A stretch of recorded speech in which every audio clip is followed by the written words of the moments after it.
आज वर्धा जिल्ह्यातील रामनगर येथे महात्मा बसवेश्वर जयंतीनिमित्त विशेष कार्यक्रमाचे आयोजन करण्यात आले होते। या कार्यक्रमाला जिल्ह्याचे पालकमंत्री डॉक्टर पंकज भोयर यांनी उपस्थिती लावून महात्मा बसवेश्वर यांच्या प्रतिमेला पुष्प अर्पण करून अभिवादन केले। यावेळी बोलताना डॉक्टर पंकज भोयर यांनी समाजातील समता, बंधुता आणि सामाजिक न्यायांच्या मूल्यांना पुढे नेण्याचे आवाहन केले। दरम्यान नुकत्याच संसदेमध्ये नारी शक्ती वंदन अधिनियम पारित न झाल्याच्या पार्श्वभूमीवर त्यांनी विरोधी पक्षांवर निशाणा साधला। महिलांना राजकारणात अधिक संधी देण्यासाठी हा कायदा महत्त्वाचा असल्याचे त्यांनी यावेळी सांगितले। विरोधी पक्षांनी या मुद्द्यावर सकारात्मक भूमिका घ्यावी असे मत देखील यावेळी त्यांनी व्यक्त केले। आपल्या देशाच्या इतिहासाकरता अत्यंत कलंकदायी दिवस होता।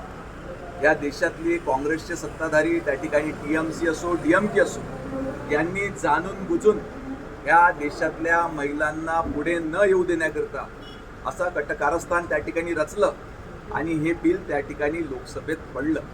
ही अत्यंत दुर्दैवी घटना आहे। आज आपण बघतो की आपल्या देशातल्या महिला या कुठल्याही क्षेत्रात मागे नाही।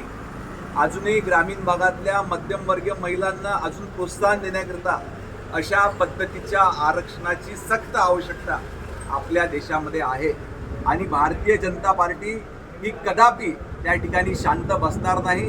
जोपर्यंत या देशातल्या महिलांना 33% आरक्षण मिळणार नाही तोपर्यंत भारतीय जनता पार्टीचा कार्यकर्ता, पदाधिकारी हा शांत बसणार नाही।